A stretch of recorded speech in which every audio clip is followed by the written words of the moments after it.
Bonjour à tous. Alors aujourd'hui, on va lire le tome 2 du conte de Monte Cristo d'Alexandre Dumas. Voilà. On va, on va faire la partie 2, le début du tome 2. Alors, le tome 2.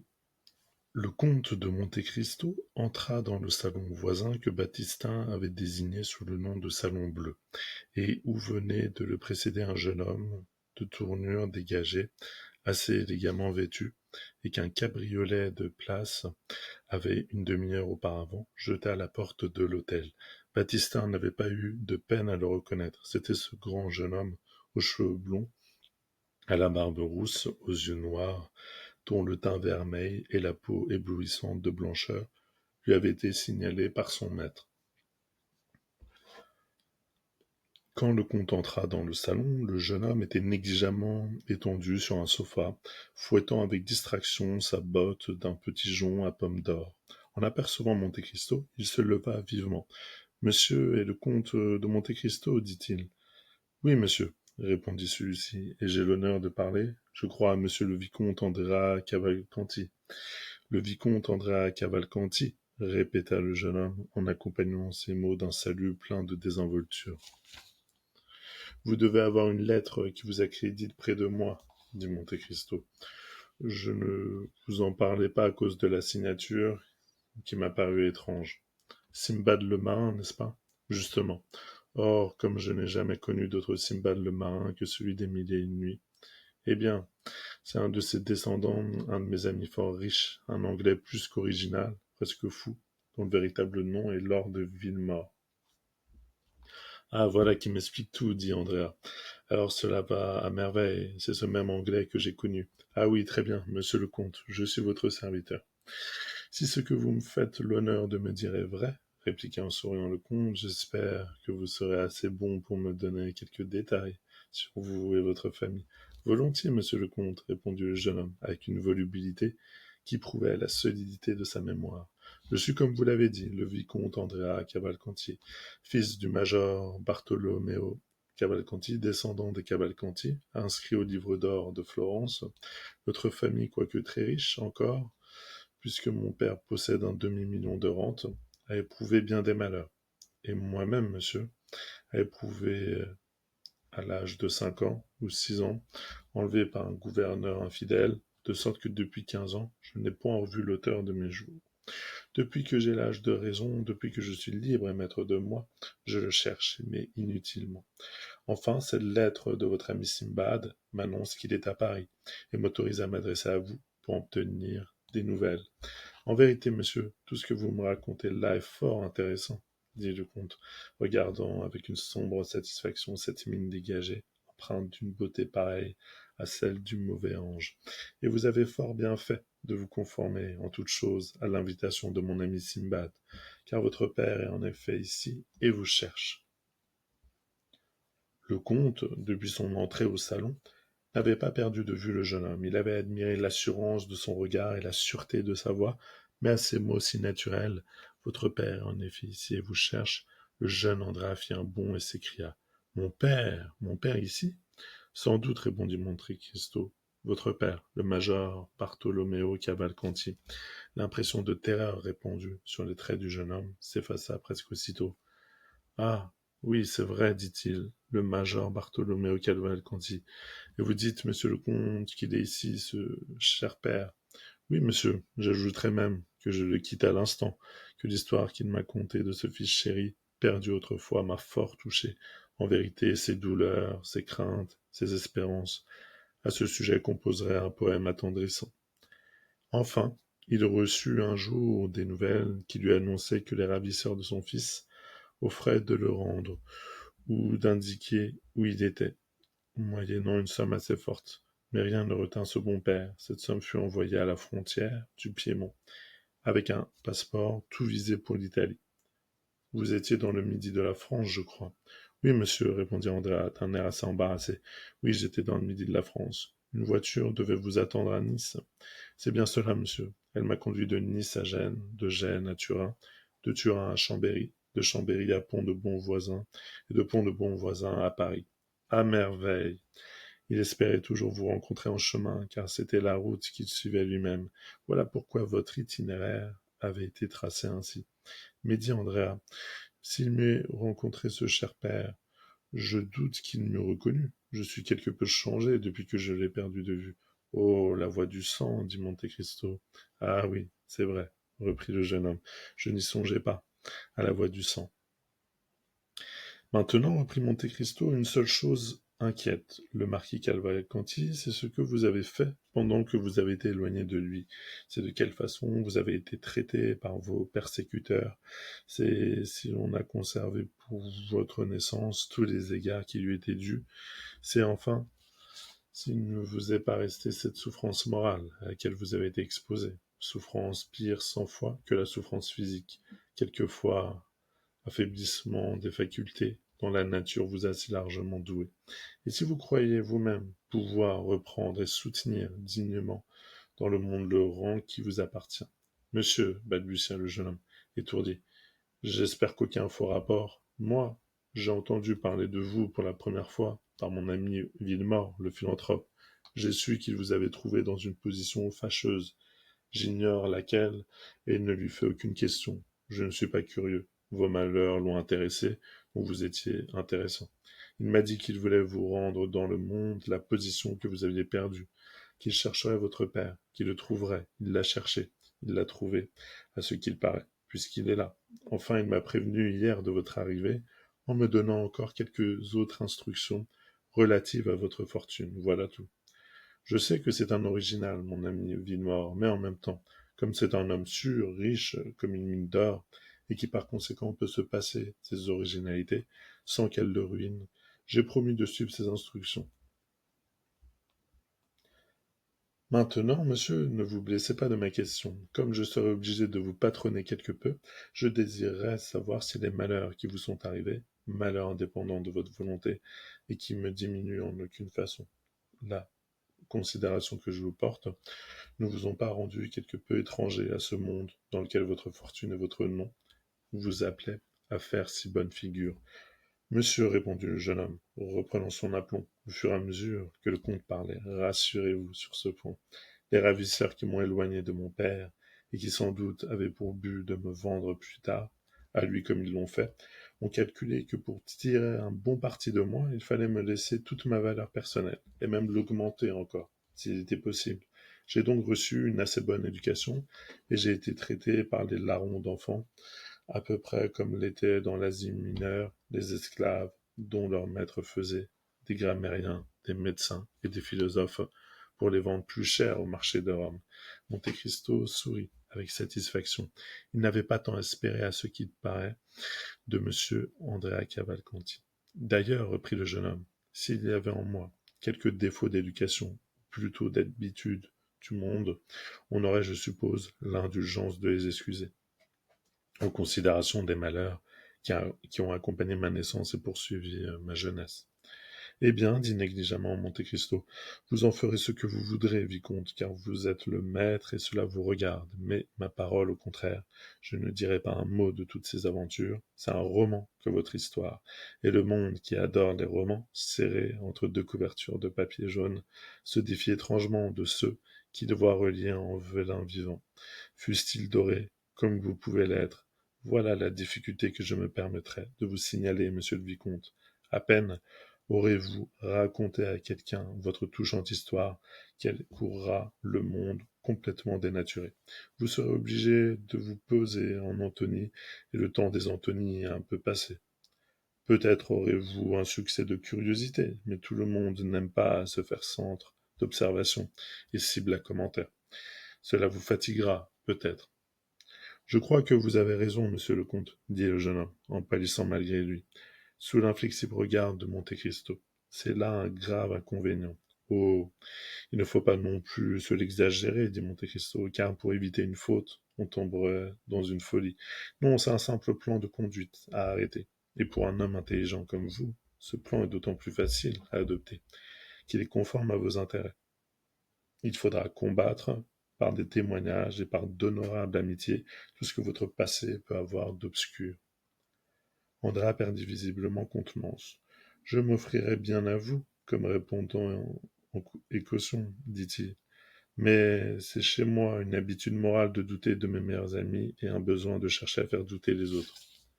Aussi jouerais-je là un rôle hors de mon emploi, comme disait Tragédien, et je risquerais de me faire siffler, ce qui est inutile. Cependant, monsieur le comte, dit Andrea avec audace, en considération de Lord Villemort, qui m'a recommandé à vous, oui, certainement, reprit Monte Cristo, mais Lord Villemort ne m'a pas laissé ignorer, cher monsieur Andrea, que vous aviez eu une jeunesse quelque peu orageuse. Oh, dit le comte en voyant le mouvement que faisait Andrea, je ne vous demande pas de confession d'ailleurs.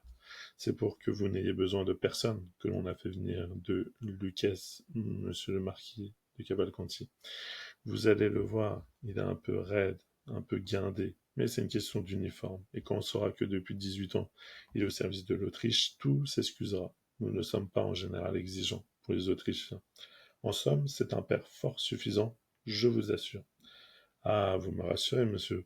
Je l'avais quitté depuis si longtemps que je n'avais de lui aucun souvenir. Et puis, vous savez, une grande fortune fait passer sur bien des choses. Mon père est donc réellement riche, monsieur? Millionnaire, 500 000 livres de rente. Alors, demanda le jeune homme avec anxiété, je vais me trouver dans une position agréable? Des plus agréables, mon cher monsieur. Il vous fait 50 000 livres de rente par an, pendant tout le temps que vous resterez à Paris. Mais je resterai toujours en ce cas. Euh, qui peut répondre des circonstances, mon cher monsieur? L'homme propose et Dieu dispose. Andrea poussa un soupir. Mais enfin, dit-il, tout le temps que je resterai à Paris, et qu'aucune circonstance ne me forcera pas de m'éloigner. Cet argent dont vous me parliez tout à l'heure, m'est-il assuré? Oh, parfaitement. Par mon père? Demandera Andrea avec inquiétude. Oui, mais garanti par Lord Villemort, qui vous a, sur la demande de votre père, ouvert un crédit de 5 000 francs par mois chez M. Danglars, un des plus sûrs banquiers de Paris. Et mon père compte rester longtemps à Paris? Demanda Andrea avec inquiétude. Quelques jours seulement, répondit Monte Cristo. Son service ne lui permet pas de s'absenter plus de 2 ou 3 semaines. Oh, ce cher père, dit Andrea, visiblement enchanté de ce prompt départ. Aussi, dit Monte Cristo, faisant semblant de se tromper à l'accent de ses paroles, aussi, je ne veux pas retarder d'un instant l'heure de votre réunion. Êtes-vous préparé à embrasser ce digne monsieur Cavalcanti? Vous n'en doutez pas, je l'espère. Eh bien, entrez donc dans le salon, mon cher ami, et vous trouverez votre père qui vous attend. Andrea fit un profond salut au comte et entra dans le salon. Le comte le suivit des yeux, et l'ayant vu disparaître, poussa un ressort correspondant à un tableau, lequel, en s'écartant du cadre, laissait par un interstice habilement ménagé, pénétrer la vue dans le salon. Andrea referma la porte derrière lui, et s'avança vers le major, qui se leva dès qu'il entendit le bruit des pas qui s'approchaient. Ah, monsieur et cher père, dit Andrea à haute voix, et de manière à ce que le comte l'entendît à travers la porte fermée. Est-ce bien vous? Bonjour, mon cher fils, fit gravement le major. Après tant d'années de séparation, dit Andrea, en continuant de regarder du côté de la porte. Quel bonheur de nous revoir. En effet, la séparation a été longue. Ne nous embrassons-nous pas, monsieur? Reprit Andrea. Comme vous voudrez, mon fils, dit le major. Et les deux hommes s'embrassèrent comme on s'embrasse au théâtre-français, c'est-à-dire en se passant la tête par-dessus l'épaule. Ainsi donc nous voici réunis, dit Andrea. Nous voici réunis, reprit le major, pour ne plus nous séparer. Si fait, je crois, mon cher fils, que vous regardez maintenant la France comme une seconde partie. Le fait est, dit le jeune homme, que je serais désespéré de quitter Paris. Et moi, vous comprenez, je ne saurais vivre hors de Lucchese. Je retournerai donc en Italie aussitôt que je pourrai. Mais avant de partir, très cher père, vous me remettez sans doute des papiers à l'aide desquels il me sera facile de constater le sang dont je sors. Sans aucun doute, car je viens exprès pour cela, et j'ai eu trop de peine à vous rencontrer, afin de vous les remettre pour que nous recommandions encore à nous chercher. Cela prendrait la dernière partie de ma vie. Et ces papiers, les voici. Andrea saisit avidement l'acte de mariage de son père, son certificat de baptême à lui, et après avoir ouvert le tout avec une avidité bien naturelle à un bon fils, il parcourut les 2 pièces avec une rapidité et une habitude qui dénotaient le coup d'œil le plus exercé en même temps que l'intérêt le plus vif. Lorsqu'il eut fini, une indéfinissable expression de joie brilla sur son front, et regardant le major avec un étrange sourire. Ah ça, dit-il en excellent toscan. Il n'y a donc pas de galère en Italie? Le major se redressa. Et pourquoi cela? dit-il. Qu'on y fabrique impunément de pareilles pièces. Pour la moitié de cela, mon très cher père, en France, on nous enverrait prendre l'air à Toulon pour 5 ans. Plaît-il, dit le Lucquois, en essayant de conquérir un air majestueux. Mon cher monsieur Cavalcanti, dit Andrea, en pressant le bras du major, combien vous donne-t-on pour être mon père? Le major voulut parler. Chut, dit Andrea, baissant la voix, je vais vous donner l'exemple de la confiance. On me donne 50 000 francs par an pour être votre fils. Par conséquent, vous comprenez que ce n'est pas moi qui serai disposé à nier que vous soyez mon père. Le major regarda avec inquiétude autour de lui. Et soyez tranquille, nous sommes seuls, dit Andrea. D'ailleurs, nous parlons italien. Eh bien, moi, dit le Lucquois, on me donne 50 000 francs une fois payé. Monsieur Cavalcanti, dit Andrea, aviez-vous foi au conte de fées? Non, pas autrefois, mais maintenant il faut bien que j'y croie. Vous avez donc eu des preuves? Le major tira de son gousset une poignée d'or. Palpable, comme vous voyez. Vous pensez donc que je puis croire aux promesses qu'on m'a faites? Je le crois. Et que ce brave homme de comte les tiendra? De point en point, mais vous comprenez, pour arriver à ce but, il faut jouer notre rôle. Comment donc? Moi de tendre père? Moi de fils respectueux, puisqu'il désire que vous descendiez de moi. Qui il? Dame, je n'en sais rien, ceux qui vous ont écrit. N'avez pas vous reçu une lettre? Si fait. De qui? D'un certain abbé Busoni, que vous ne connaissez pas, que je n'ai jamais vu. Que vous disiez cette lettre? Vous ne me trahirez pas.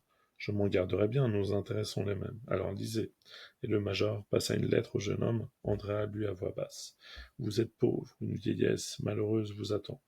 Voulez-vous devenir sinon riche, du moins indépendant? Partez pour Paris à l'instant même et allez réclamer à monsieur le comte de Monte-Cristo, avenue des Champs-Élysées, numéro 30, le fils que vous avez eu de la marquise Corsinari et qui vous a été enlevé à l'âge de 5 ans. Ce fils se nomme Andrea Cavalcanti. Pour que vous ne révoquiez pas en doute l'intention qu'a le sous-signé de vous être agréable, vous trouverez ci-joint un bon de 2400 francs payable chez monsieur Gauzy, une lettre d'introduction auprès de monsieur le comte de Monte-Cristo, sur lequel je vous crédite d'une somme de 48 000 francs. Soyez chez le comte le 26 mai à 7 heures du soir. Signé Abbé Busoni. C'est cela. Comment c'est cela? Que voulez-vous dire? Demanda le major. Je dis que j'ai reçu l'appareil à peu près. Vous? Oui, moi. De l'abbé Busoni? Non. De qui donc?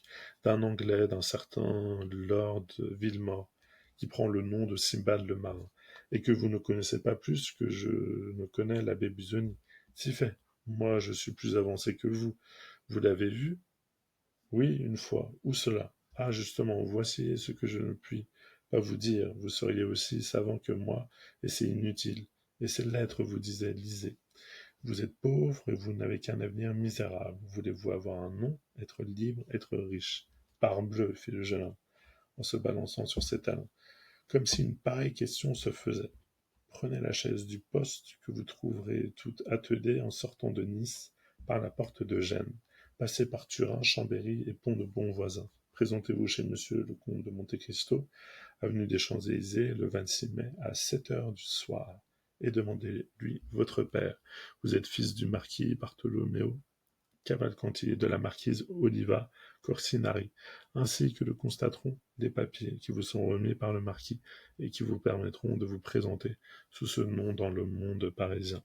Quant à votre rang, un revenu de 50 000 livres par an vous mettra à même de le soutenir.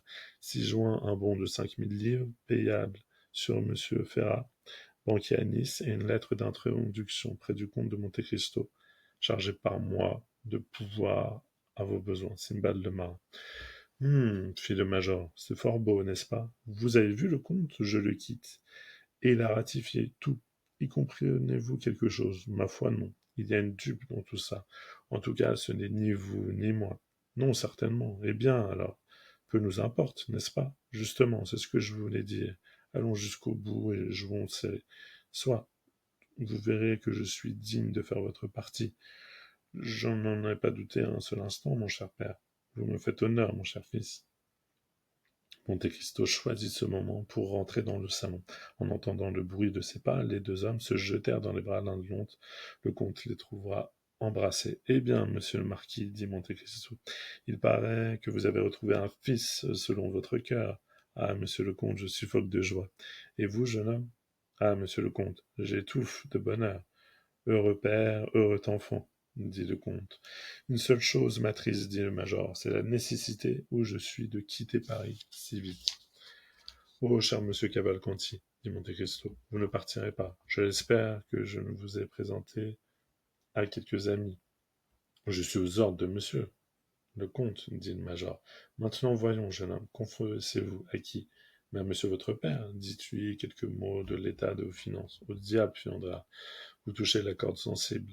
Entendez-vous, major? dit Monte Cristo. Sans doute que je l'entends. Oui, mais comprenez-vous à merveille. Il dit qu'il a besoin d'argent, ce cher enfant. Que voulez-vous que j'y fasse? Que vous lui en donniez plus, parbleu. Moi, oui, vous. Monte Cristo passa entre les deux hommes. Tenez, dit-il à Andrea, en lui glissant un paquet de billets de banque à la main. Qu'est-ce que cela? La réponse de votre père. De mon père? Oui, ne venez-vous pas de le laisser entendre que vous aviez besoin d'argent? Oui, eh bien, il me charge de vous remettre cela. À compte sur mes revenus? Non, pour vos frais d'installation. Oh, cher père. Silence, dit Monte Cristo. Vous voyez bien qu'il ne veut pas que je dise que cela vient de lui. J'apprécie cette délicatesse, dit Andrea, en enfonçant ses billets de banque dans le gousset de son pantalon. C'est bien, dit Monte Cristo, maintenant allez. Et quand aurons-nous l'honneur de revoir monsieur le comte? Demanda Cavalcanti. Ah oui, demanda Andrea, quand aurons-nous cet honneur? Samedi, si vous voulez. Oui, tenez, samedi. J'ai à dîner à ma maison d'Auteuil, rue de la Fontaine, numéro 28. Plusieurs personnes, entre autres Monsieur Danglars, votre banquier, je vous présenterai à lui. Il faut bien qu'ils vous connaissent tous les deux pour vous compter votre argent. Grande tenue, demanda à demi-voix le major. Grande tenue, uniforme, croix, culotte courte. Et moi, demanda Andrea.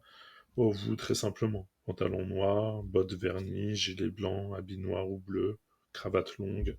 Prenez Blin ou Véronique pour vous habiller. Si vous ne connaissez pas leurs adresses, Baptistin vous les donnera.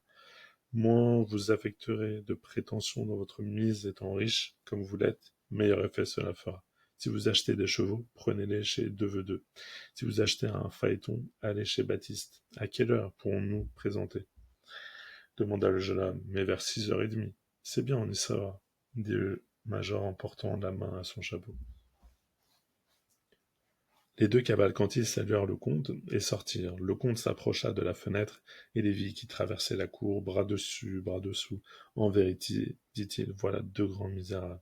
Quel malheur que ce ne soit pas véritablement le père et le fils. Puis, après un instant de sombre réflexion, allons chez les Morel, dit-il. Je crois que le dégoût m'écoeure encore plus que la haine. Alors, il faut que nos lecteurs nous permettent de les ramener à cet enclos, qui confine à la maison de Monsieur de Villefort, et derrière la grille envahie par des marronniers. Nous retrouvons des personnages de notre connaissance. Cette fois, Maximilien est arrivé le premier. C'est lui qui a collé son œil contre la cloison et qui guette dans le jardin profond une ombre entre les arbres et le craquement d'un brodequin de soie sur le sable des allées. Enfin, le craquement tant désiré se fit entendre, et au lieu d'une ombre, ce furent deux ombres qui s'approchèrent. Le retard de Valentine avait été occasionné par une visite de madame Danglars et Eugénie, visite qui s'était prolongée au-delà de l'heure où Valentine était attendue. Alors, pour ne pas manquer à son rendez-vous, la jeune fille avait proposé à mademoiselle Danglars une promenade au jardin, voulant montrer à Maximilien qu'il n'y avait point de sa faute dans le retard, dont sans doute il souffrirait. Le jeune homme comprit tout avec cette rapidité d'intuition particulière aux amants, et son cœur fut soulagé. D'ailleurs, sans arriver à la portée de la voix, Valentine dirigea sa promenade de manière à ce que Maximilien pût la voir passer et repasser.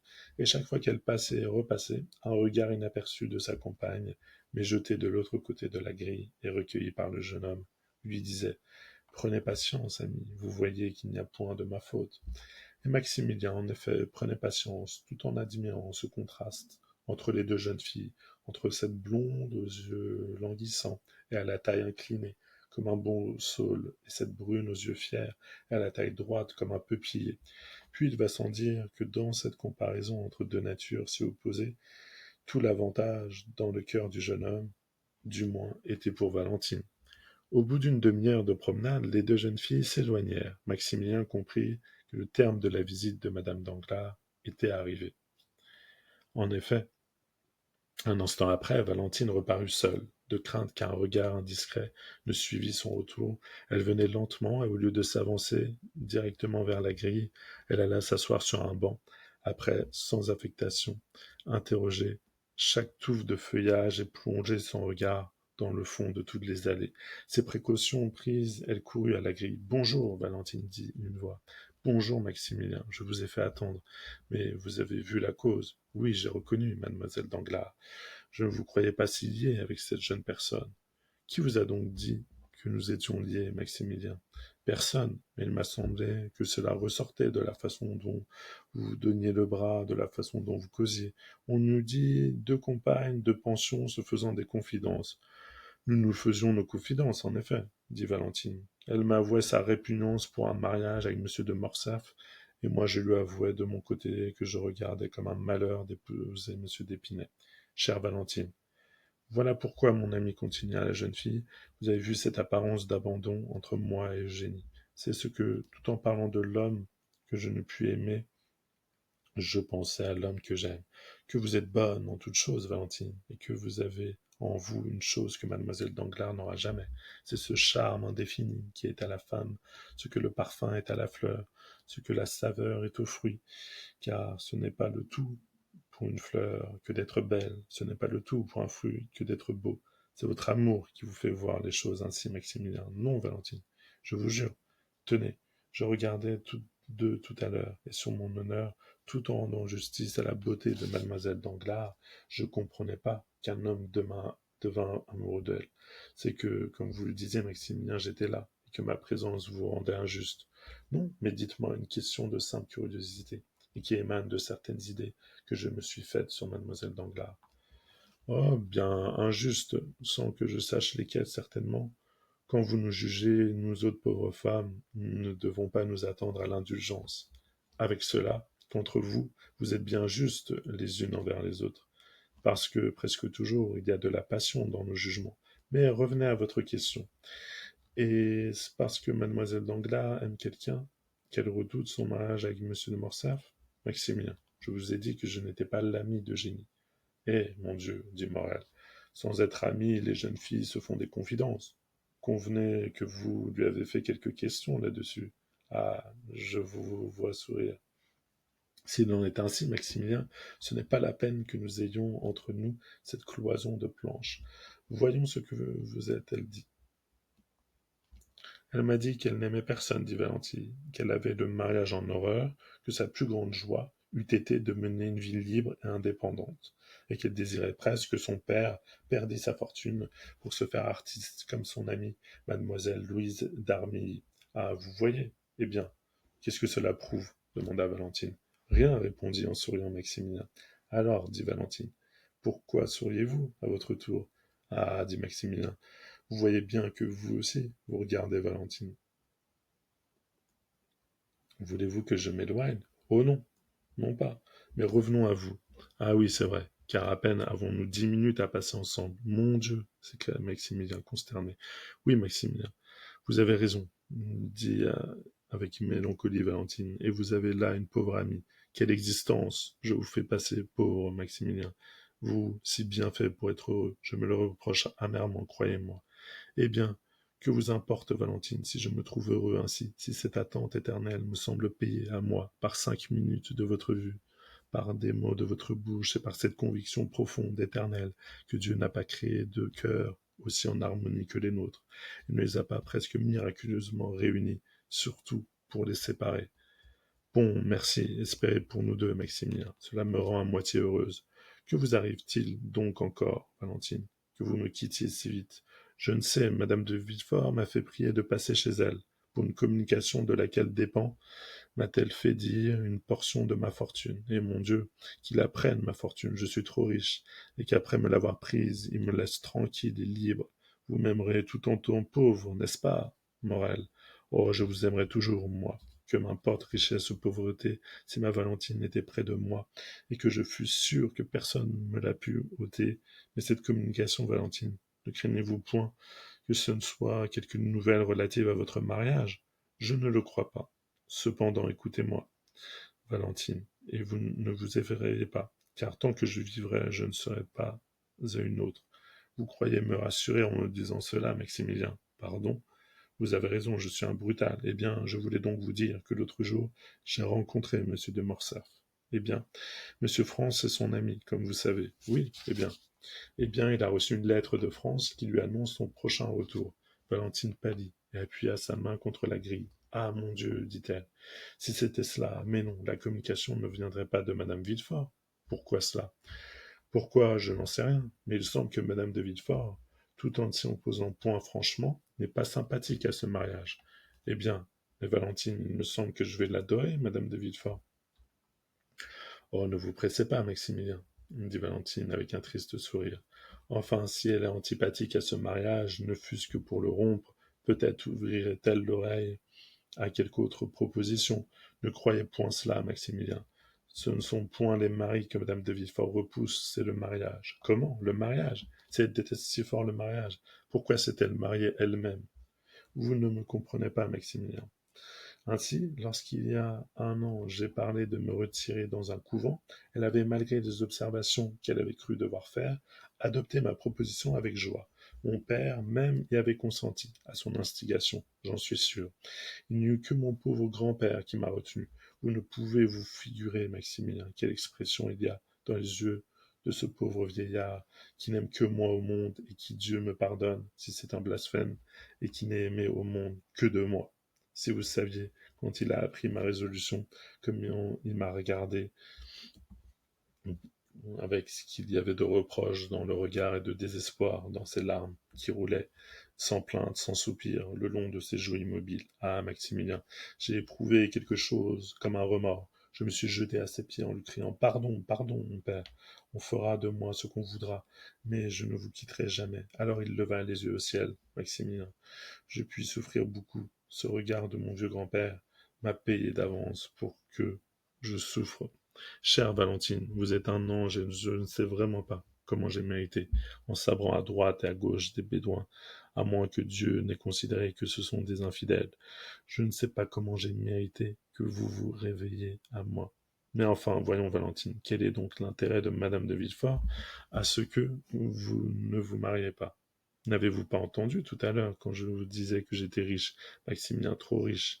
J'ai du chef de ma mère près de 50 000 livres de rente. Mon grand-père et ma grand-mère, le marquis et la marquise de Saint-Méran, doivent m'en laisser autant. Monsieur Noirtier a bien visiblement l'intention de me faire sa seule héritière. Il en résulte donc que, comparativement à moi, mon frère Édouard, qui n'attend du côté de madame de Villefort aucune fortune, est pauvre. Or, madame de Villefort aime cet enfant avec adoration, et si je fusse entré en religion, toute ma fortune, concentrée sur mon père, qui héritait du marquis, de la marquise et de moi, revenait à son fils. Oh, que c'est étrange, cette cupidité dans une jeune et belle femme. Remarquez que ce n'est point pour elle, Maximilien, mais pour son fils, et que ce que vous lui reprochez comme un défaut, au point de vue de l'amour maternel, est presque une vertu.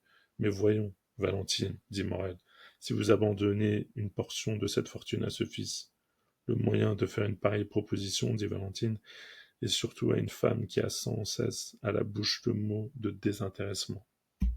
Valentine, mon amour, mais toujours resté sacré, et comme toute chose sacrée, je l'ai couvert du voile de mon respect et enfermé dans mon cœur. Personne au monde, pas même ma sœur, ne se doute donc de cet amour que je n'ai confié à qui que ce soit au monde. Valentine, me permettez-vous de parler de cet amour à un ami? Valentine tressaillit. À un ami, dit-elle. Oh mon Dieu, Maximilien, je frissonne rien qu'à vous entendre parler ainsi. À un ami? Et qui donc est cet ami? Écoutez, Valentine, avez-vous jamais senti pour quelqu'un une de ces sympathies irrésistibles qui font que tout en voyant cette personne pour la première fois, vous croyez la connaître depuis longtemps, et vous vous demandez où et quand vous l'avez vue, si bien que ne pouvant vous rappeler ni le lieu ni le temps, vous arrivez à croire que c'est dans un monde antérieur au nôtre, et que cette sympathie n'est qu'un souvenir qui se réveille. Oui, eh bien voilà ce que j'ai éprouvé la première fois que j'ai vu un homme extraordinaire. Un homme extraordinaire. Oui, que vous connaissez depuis longtemps alors, depuis 8 ou 10 jours à peine. Et vous appelez votre ami un homme que vous connaissez depuis 8 jours. Ah, Maximilien, je vous croyais plus avare de ce beau nom d'ami. Vous avez raison en logique, Valentine, mais dites ce que vous voudrez. Rien ne me fera revenir sur ce sentiment instinctif. Je crois que cet homme saura mêler à tout ce qui m'arrivera de bien dans l'avenir, que parfois son regard profond semble connaître, et sa main puissante diriger. C'est donc un devin, dit en souriant Valentine. Ma foi, dit Maximilien, je suis tenté de croire souvent qu'il devine, le bien surtout. Oh, dit Valentine, tristement, faites-moi connaître cet homme, Maximilien, que je sache de lui si je serais assez aimé pour me dédommager de tout ce que j'ai souffert, pauvre ami. Mais vous le connaissez, moi? Oui, c'est celui qui a sauvé la vie à votre belle-mère et à son fils, le comte de Monte Cristo. Lui-même.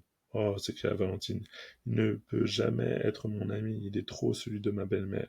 Le comte, l'ami de votre belle-mère, Valentine, mon instinct ne faillirait pas à ce point, je suis sûr que vous vous trompez. Ah, si vous saviez, Maximilien. Mais ce n'est plus Édouard qui règne à la maison, c'est le comte.